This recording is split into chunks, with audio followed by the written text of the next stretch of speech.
So Keir Starmer supports war crimes. Yes, that is true, and I'm not being facetious here. When asked about whether Israel was right to use collective punishment on millions of Palestinians because of the actions of Hamas, he said this. I'm very clear. Israel does have that right to defend herself, and Hamas bears responsibility. A siege is appropriate? Cutting off power, cutting off water? Well, I think that Israel does have that right. It is an ongoing situation. Obviously, everything should be done within international law, but I don't want to step away from the sort of core principles that Israel has a right to defend herself and Hamas bears responsibility for these terrorist acts. And I would call on all responsible states, particularly Middle East responsible states, to call this out for what it is, and to stand with the world in utterly condemning these actions by Hamas. Now this is astonishing. A man who wants to be Prime Minister, who is a former human rights lawyer, backs Israel's decision to cut off electricity and water to millions of Palestinians, half of whom are children. He says that states need to stay within international law, but he's contradicted himself here. Israel was not and has never adhered to international law. Israel's policy of settling its civilians in occupied Palestinian territory and displacing the local population contravenes fundamental rules of international humanitarian law. Article 49 of the 4th Geneva Convention states, the occupying power shall not deport or transfer parts of its own civilian population into the territory it occupies. It also prohibits the individual or mass forcible transfers, as well as deportations of protected persons from occupied territory. Show me where apartheid is permitted by the UN. I mean, it doesn't take a genius to explain what Israel is doing right now in response to the Hamas attacks is illegal. Don't just take my word for it. Israel's total siege of the Gaza Strip, depriving civilians of goods essential for survival, is banned under international law, the United Nations Human Rights Chief said on Tuesday. Volker Turk, the UN High Commissioner for Human Rights, said people's dignity and lives had to be respected as he called for all sides to defuse the explosive powder keg situation. For the perception that Keir Starmer is a forensic, cautious man, prime ministerial, that has always been a media fabrication. From his authoritarian behaviour of chucking out dissidents from the Labour Party to supporting extreme, aggressive measures of Israel, this doesn't tell us he is a man of integrity or that he is a safe pair of hands. A big part of being Prime Minister, in my opinion, is diplomacy. It's how we try to maintain foreign relations. It's how we can achieve peace and resolutions. But our leaders are baying for blood, and Starmer isn't the only one who has seemed to have lost his mind. We have active participants who are increasing tensions when the opposite should happen. What I find ironic is that the mainstream discourse looks at the left and the right as extremes, and it's the sensible centre who are worthy of being in charge. What they don't realise is that the so-called sensibles, the liberals, are extreme. Liberals look towards the EU as the epitome of moral values, should I say. It's their whole politics, but are completely blind to the fact that it's not moral. Ursula von der Leyen, who is the European Commission president, said this on Twitter. I condemn in the strongest terms the senseless attack carried out by Hamas against Israel. This is neither a political solution nor an act of bravery. This is purely terrorism. And Israel has the right to defend itself. The EU stands with Israel. Yet she is silent on Israel cutting off basic supplies to Palestine, which is something, right, she is completely against, but only when it's not the Palestinian people who are the targets. Russia's attacks against civilian infrastructure, especially electricity, are war crimes.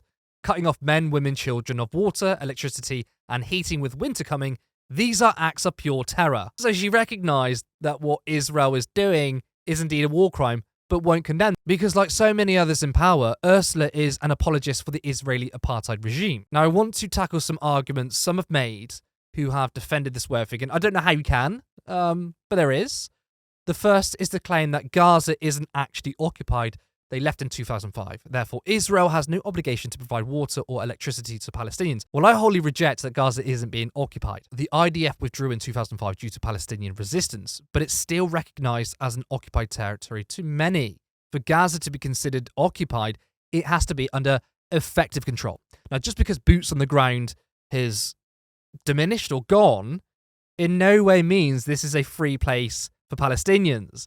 Israel still has surveillance in the area, and even The far more obvious point is that they have control over the infrastructure, which is why they can make the threat that they are going to cease vital human necessities because they have effective control. So to me, it doesn't matter if some people consider it to be not occupied, because in reality, the conditions of the people living there aren't that much better. Therefore, Israel absolutely has a responsibility to provide the area with electricity and water. I mean, just think about it morally. Their actions will kill thousands, possibly hundreds of thousands. It's indefensible. Another claim which Starmer made in the clip earlier, it's a talking point many Israeli supporters have adopted, is that it's the responsibility of Hamas to provide the infrastructure to Palestinians. So if you agree with me that Gaza is still occupied, then obviously that's a load of crap.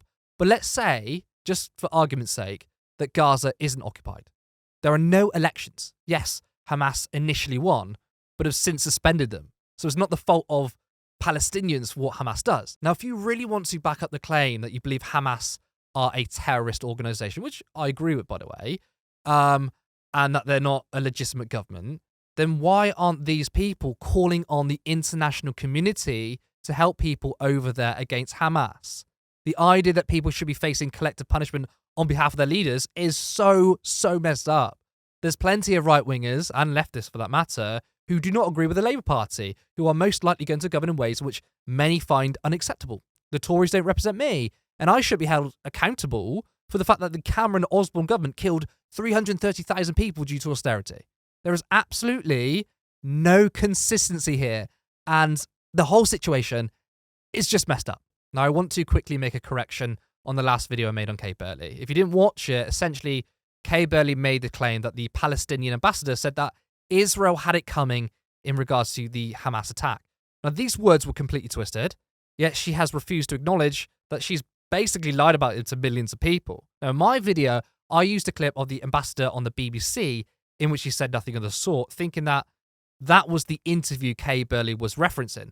I made a mistake. Burley was actually referencing an interview on CNN with Christine Amanpour in which he said Israel knew it was coming their way. That's because Egypt had warned Netanyahu of a potential attack. Despite my error, the points I made still stand. Kay Burley completely changed the meaning of the words, essentially claiming that the ambassador believed they deserved the attack, rather than simply stating a fact. Now, the irony here is that the video was about Kay Burley not correcting herself when she's spreading lies and misinformation. Whereas me right now, I am correcting the record because I care about truth. Burley works for Sky News. They have a lot of resources, a lot of fact checkers. Whereas Turn Left, it's still completely voluntary.